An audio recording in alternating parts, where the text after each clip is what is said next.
In this recording, I want to talk about succeeding. Many people want to succeed, and I can understand why. Nobody wants to fail, nobody wants to be stuck, nobody wants to go nowhere. Well, at least that's what you think. Now, first of all, there's one thing you need to understand. Not everyone wants to succeed. Many just want to be relieved. Okay, I need to repeat that for you. Not everyone wants to succeed. Some just want to be relieved. Well, not some, actually it's many, but you get what I'm saying here. So when you want to succeed, those that just want to be relieved will become upset with you.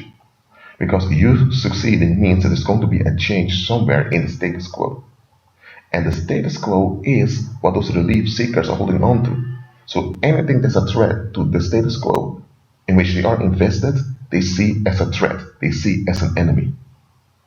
That's why when you came with the idea to start your own business, your own relatives turned on you, try to talk you out of it. Look, there are times you want to start a business, but what you want to do with the business is not a good idea. And if your relatives tell you, you know what, Frank, let's say your name is Frank, rather not invest in such and such branch because there are a lot of competition there. Not only that, there's a lot of criminality there also. So you can start your own business, but I'd rather have you look for something that's more profitable. Look, if people redirect you, but they still encourage you and they still appreciate you in making your own effort, that's real advice. That's real constructive criticism. They don't stare you down, they don't call you names, they don't discourage you, but they redirect you. There's a difference between a redirection, which we all need from time to time, and people turning you down. There's a big difference. Some of you experienced it, that when you make baby steps in walking in your potential, that people turned on you. Here's why. Again, let's say your name is Frank, okay? Let's say you are from what they consider a low class household. I mean, your parents are not middle class, and let's say that from your relatives, your family, I mean, your part of the family was the poorest. If one of you succeeds, and let's say I'm making up an example now. Let's say you succeed as you earn like 2 million euros. You become a millionaire. Let's say that happens. Everyone in amongst your relatives are going to sense the change. Why? Even if you don't tell them that you became a millionaire, your actions, how you act, is going to reveal that the change has happened. And sooner or later, they're going to find out, oh, Frank has money. Frank has done stuff.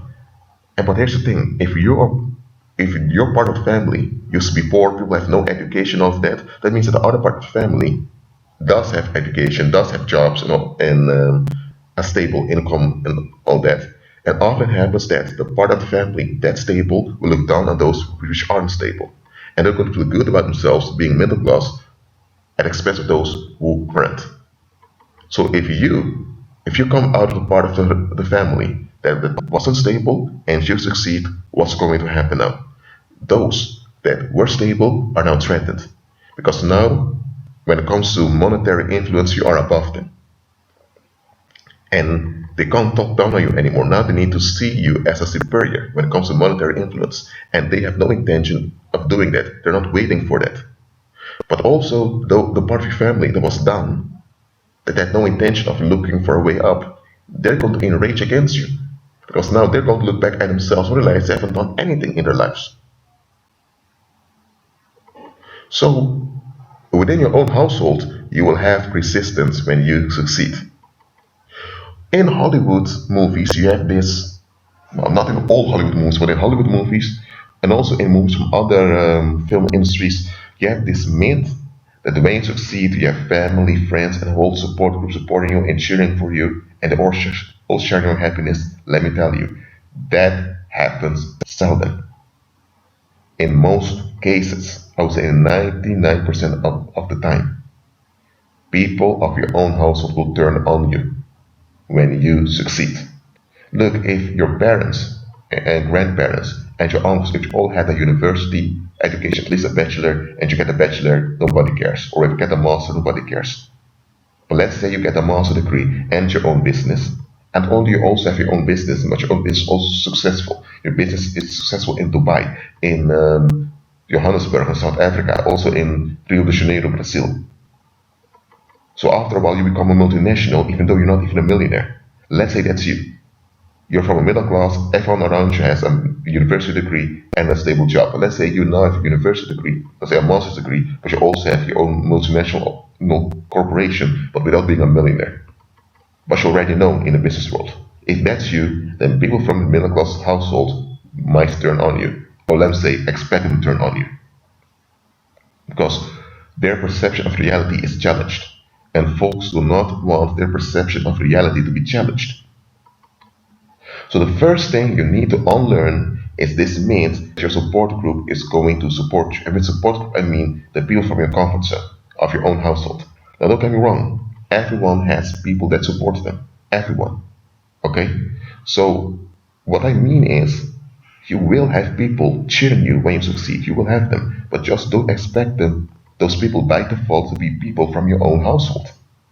That's the first thing you need to unlearn. That's the first trap many fall into. That's why you have many brilliant minds and brilliant hearts that never make it. I'm not talking about making it in the world, because I already explained it. If you want to make it in the world, on the world's terms, you need to be fake. I'm not talking about that. You have a lot of folks with brilliant minds and brilliant hearts, but they remain stuck in 9 to 5 jobs, or they end up in bad relationships, all of that, though to suggestive witchcraft. Why? Because the people around them don't want them to succeed, because they don't want their worldview to be challenged. I'm telling you, when you succeed, even if it's something small, there are going to be haters.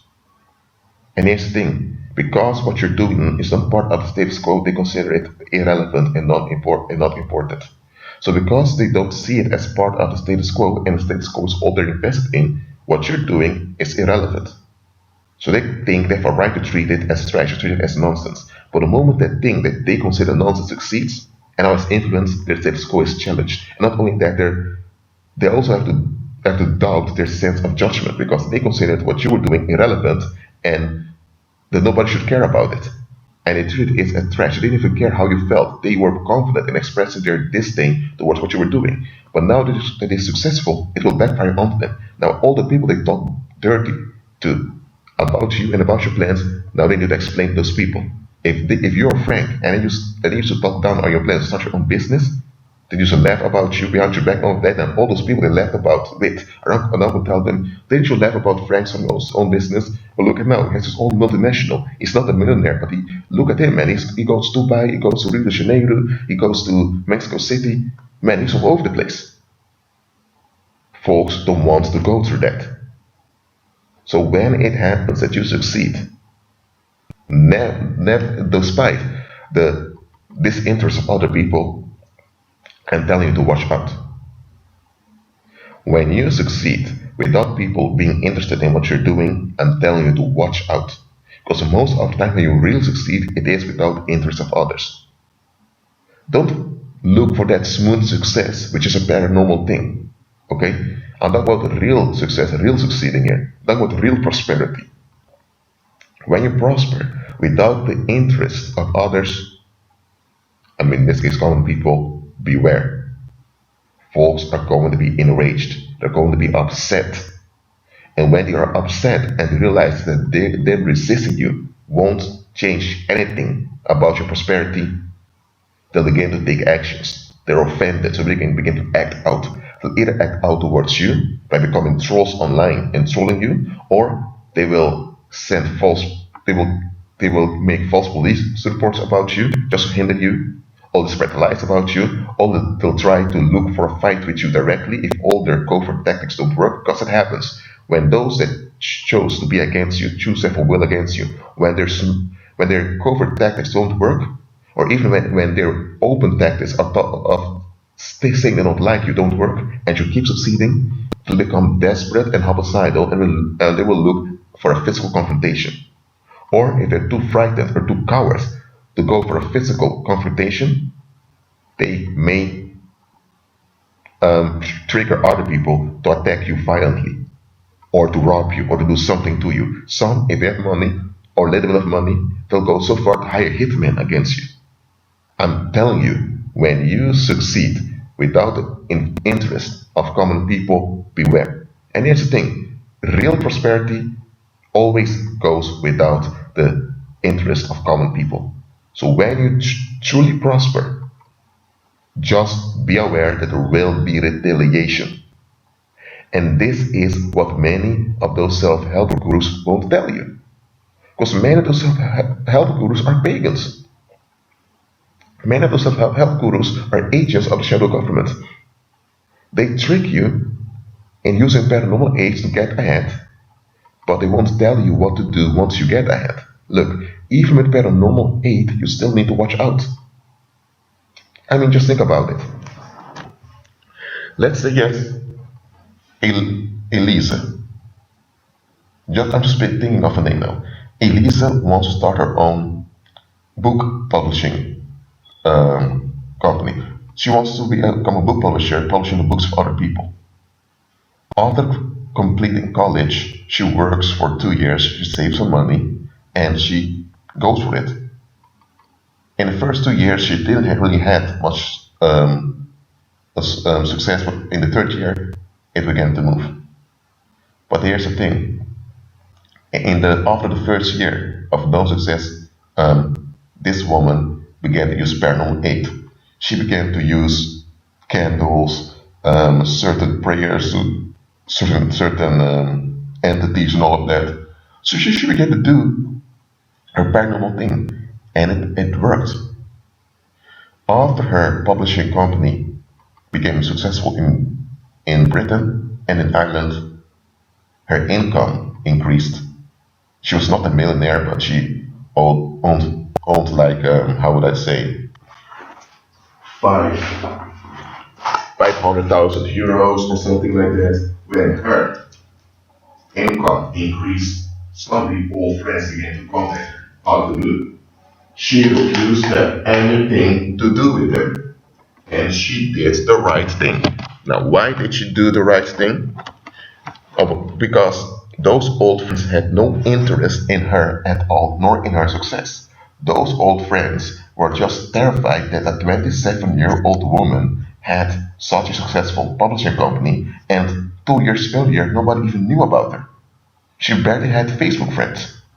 Now, here's the thing: Elisa is using paranormal aid, which is demonic, by the way. She's using paranormal aid. So it works for her. But despite her having paranormal aid, she still needs to be careful. She had a smooth success, it happened smoothly, but that doesn't guarantee safety. Remember that smooth success does not guarantee safety. And that's something you need to learn. Okay? Men are looking for smooth success, and I'm telling you, watch out for smooth success. Now, don't get me wrong, things can happen quickly for you, and there's nothing wrong with things happening quickly. Just realize there will be retaliation somewhere when you prosper. Okay, let's say now that you want to start your own shop in South Korea, for example. You're not from South Korea, you just have some friends over there, and you decide, you know what, I'm going to start my own shop over there. Not a big business or anything like that, just a small shop. And you have 3 Koreans working for you in that shop. Now, people in South Korea don't even know that it's you owning that shop. They don't even care, they don't even know who you are. But the people at home, let's say you are from Spain, the people at home that find out that you have a shop in South Korea, maybe can ask why. Why South Korea? Why didn't you open a shop here in Spain? Now you opened a shop over there because you saw you could get customers over there, and and the extra income could be used for you to travel around. So you had your purpose with having your shop over there. But those people back at home don't want to see that. They're all holding on to the status quo. But because you're not participating in the status quo anymore, they begin to disconnect themselves from you. Or better said, you've disconnected from them. But they don't want to relate to you based on you being prosperous. They don't want anything to do with your prosperity. Let me repeat that. They don't want anything to do with your prosperity. Because your prosperity will challenge them and they don't want to be challenged. So they'll either avoid you or they'll try to sabotage your prosperity. Look, I'm being realistic here. Too many people don't succeed, and unfortunately, sometimes even believers don't succeed because they have wrong expectations. Expect retaliation, anticipate retaliation. For example, if you plan to, let's say, retire early because you've made investments in the stock market and now you're still selling your stocks and you have a lot of money left, save it. Don't let anyone know you have that money. Don't. Not even friends, let anyone know. Meanwhile, invest money in purchasing property like your house, an extra farm, things that are productive, and you move away from the common people towards your new residence. And when you're there, then people can find out. Okay? Wait with posting your progress on Facebook and other social media. You can have Facebook, you can have social media. There's nothing wrong with having social media, but just don't think that just because you succeed and you share it publicly, that people are going to rejoice.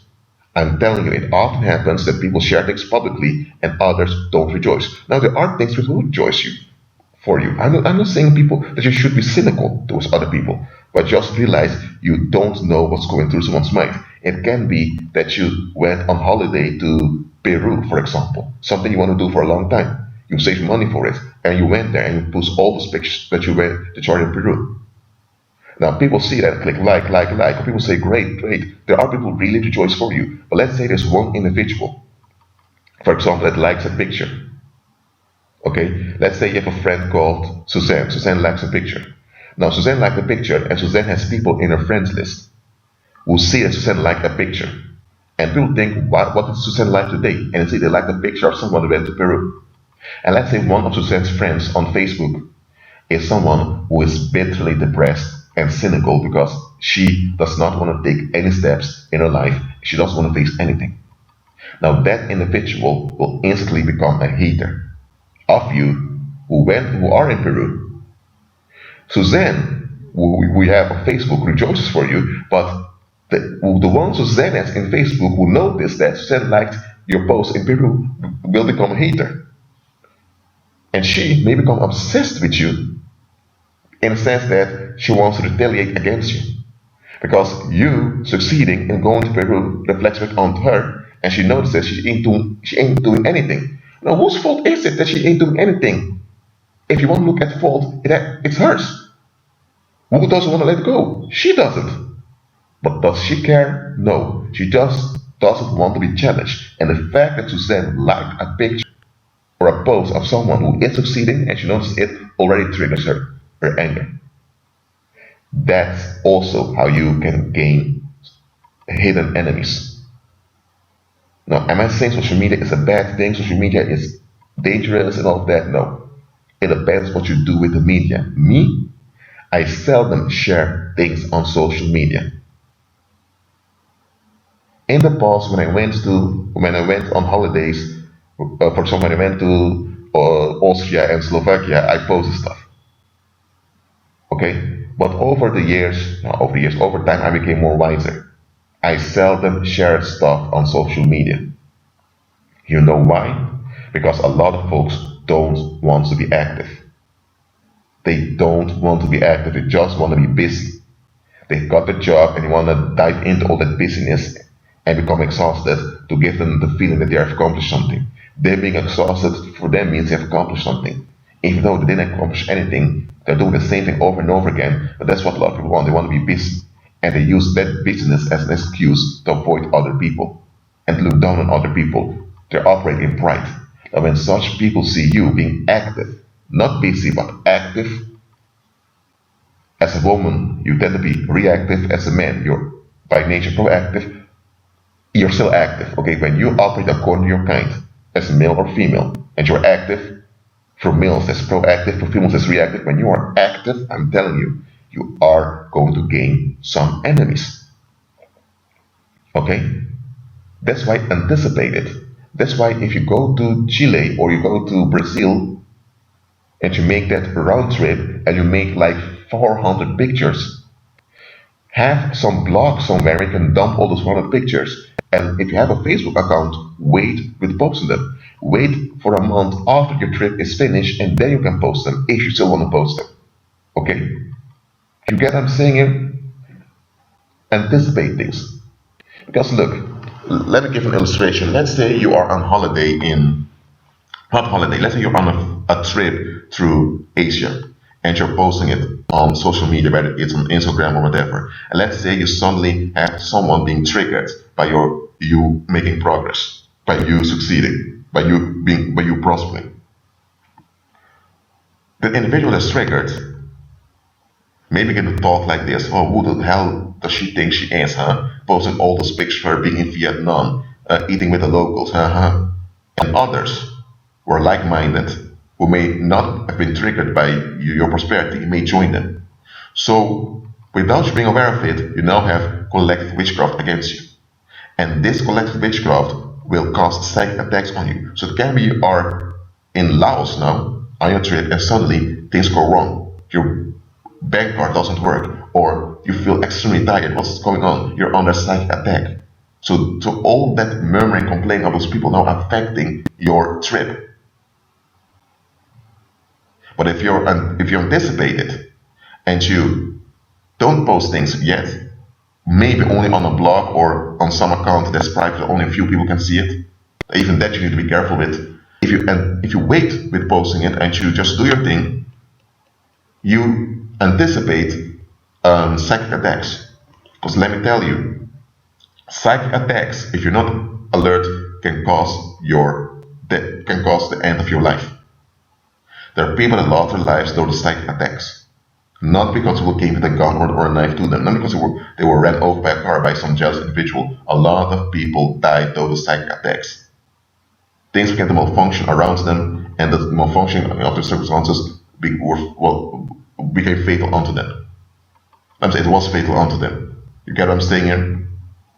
So when you want to succeed, when you want to prosper, anticipate retaliation.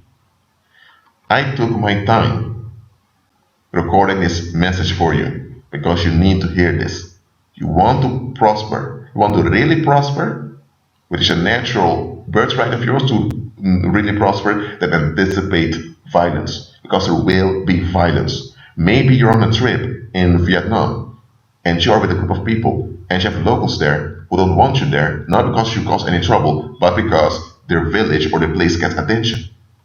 And them receiving attention means that when you're gone, of course you post your things online that you went on your trip and you spent money in their village and money over there, they're happy with that. But when their village gets attention, people will get to see other things about the village. Don't end up, you are a tourist, you're only there to enjoy the place or to see the bright side of stuff. And you spend money, they're happy with that. Well, when you're gone, their domestic violence and their household wickedness continues. Okay, so when others see your stuff online, there's going to be attention to the places you went. And when those people then begin to look at the place you went, they may notice other things you didn't notice. So their place will get bad attention. And people come to know stuff about them, they may be exposed. So that's why sometimes when you are a stranger somewhere, some locals don't want you, not because you attempt to do anything wrong, but because there are things you want to hide. And they're terrified that you visiting that place may draw attention to the things you want to hide. That's all something you need to consider. Look, the best thing to do is to walk by faith and to anticipate everything supernaturally. That means never stop praying. Pray in a Christ-centered way concerning everything in your life. It doesn't have to be long ritual prayers like they do in pagan Christianity. Even if you do long prayers, because there's nothing wrong with long prayers, let those long prayers be effective. Let them be Christ-centered. I'm telling you, if you really want to prosper, then you will have to anticipate violence. Because when you are considered a nobody and you have impact, and those that consider you a nobody, what are they? Their security of being somebody depended on you being a nobody. So when the nobody has impact and the somebodies don't, what does it say about the somebodies? They can let go of that way of thinking of becoming somebody. They can let go of pride, and nothing's and there is no issue at all. The only reason why there's an issue is because they're in pride. But proud people suddenly let go of their pride, so they will retaliate to protect their unassigned expectations. Look, I'm not telling you chase your dreams, go for it no matter what. Those are euphoric messages that will motivate you, they will make you feel good, and you get energized and you go for it. But if you only receive such messages, then you will hit a wall of violence, a wall of resistance. Or if people are going to talk down on you, you may be discouraged and broken down. I'm not going to break you down, but I'm also not going to energize you into hitting a wall of violence. I'm not going to do that. I'm not going to praise you and motivate you into walking into a field with mines. I'm not going to do that. If you need to go in that direction that you're going into, and I see there are mines, I'm going to tell you there are mines over there. So anticipate by doing this, and you will reduce the effect of those mines. Or you can bypass those mines, you can circumvent those mines. I'm going to tell you as is. Yes, I will motivate you, I will energize you, but I will not energize you into your doom. And that is what a lot of self-help gurus are doing. They're energizing people into their doom. I'm not doing that. I want you to really succeed for the long term, to glorify Christ. Well, that's it for now. Agree with Christ and be at peace.